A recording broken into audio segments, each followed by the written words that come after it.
Opening day eve in Major League Baseball. Every team will be playing tomorrow but the Rockies and Rays, who will open their series on Friday.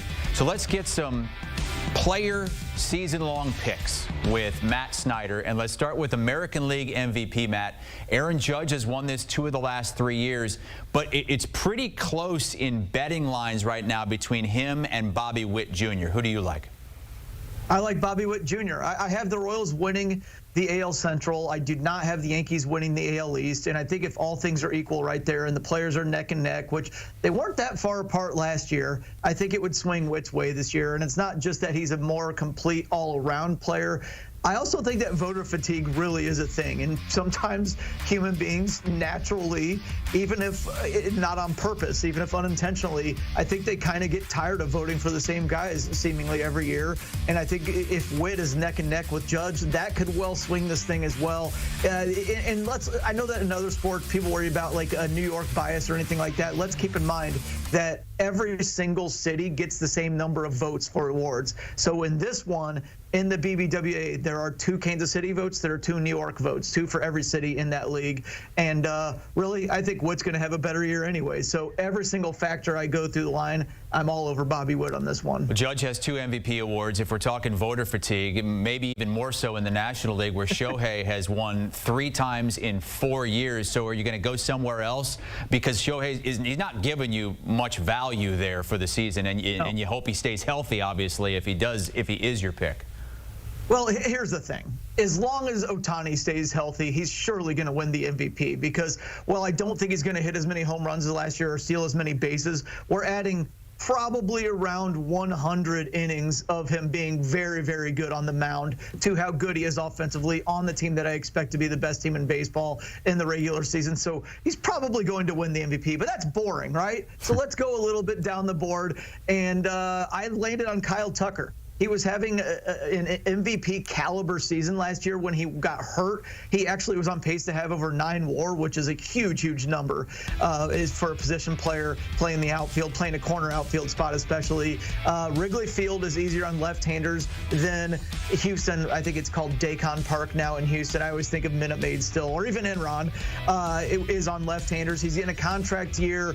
I think the Cubs are going to win the NL Central, so you've got a little bit of a narrative there. You get a guy, he joins the team, he puts him over the hump to win the division for the first time since 2017 in a full season. So there's a lot of things in Kyle Tucker's favor if the Cubs do what I expect them to do, and it clears the way for him to probably finish second place in MVP voting.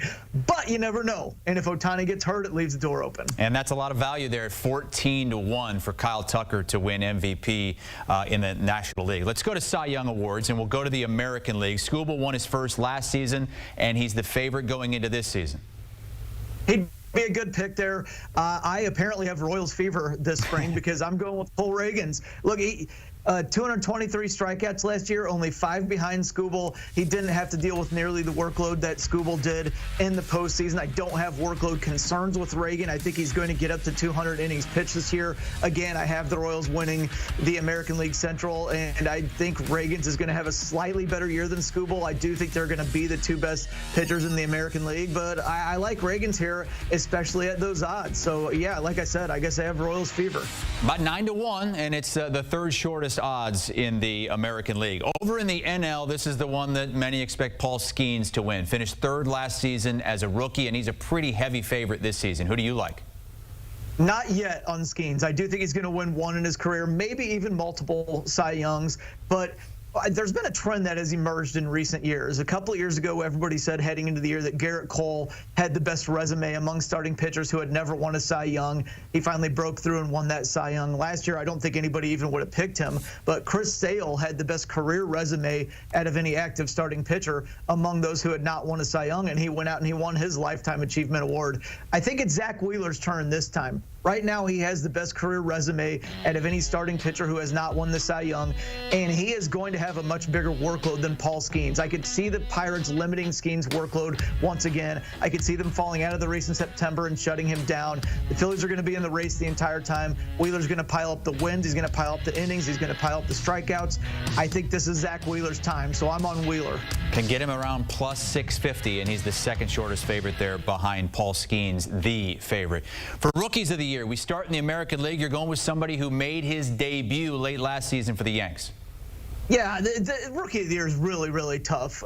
2 years ago, almost everybody had Gunnar Henderson and Corbin Carroll, and they both won. Last year, nobody had Luis Heel in the American League. It was all like Jackson Holliday or Wyatt Langford and Evan Carter, and then the one from the Orioles who emerged was Colton Cowser, and he finished second to Heel. So it's really tough. You don't know what rookies are going to stick. You don't know which ones are going to have to jump up and down. I like Dominguez. I think that he's going to have a quality year, and there's not too much pressure on him in the Yankees lineup. So, you know, hitting from the left-handed side with the short porch in Yankee Stadium, nothing wrong with that at all. So I'm going to go with Dominguez there, but as you can tell, I'm far from confident on the Rookie of the Year picks. 18 games last season, those 8 games back in 2023 as well, but only 26 combined, so a rookie this season. Over in the National League, Roki Sasaki, the favorite for the Dodgers, and hey, he's already off to a good start. 3 shutout innings under his belt.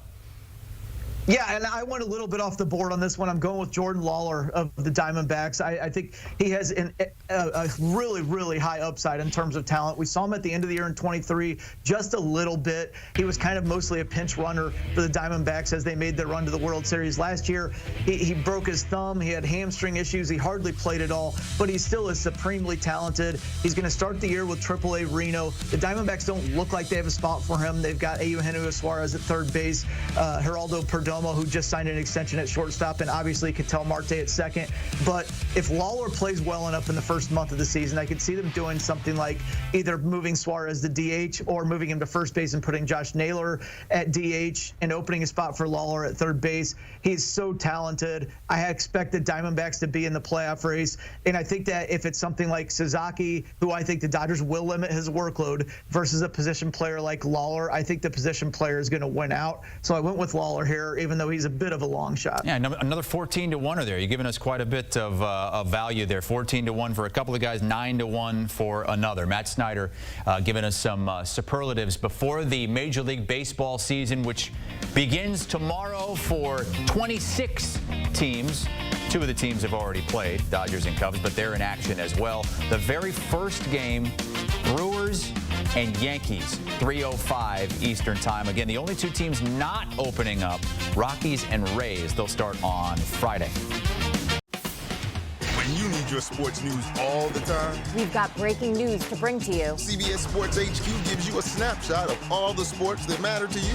Big news coming out of the NFL. A lot of movement in the rankings this week. With highlights. What a finish at the final round of play. And in-depth analysis. Can they three-peat? Tony Romo joins the conversation. What can you say about this game? When you need your sports in a snap, we're bringing you that breaking news right here on HQ. Find it on CBS Sports HQ. Streaming free anywhere you are.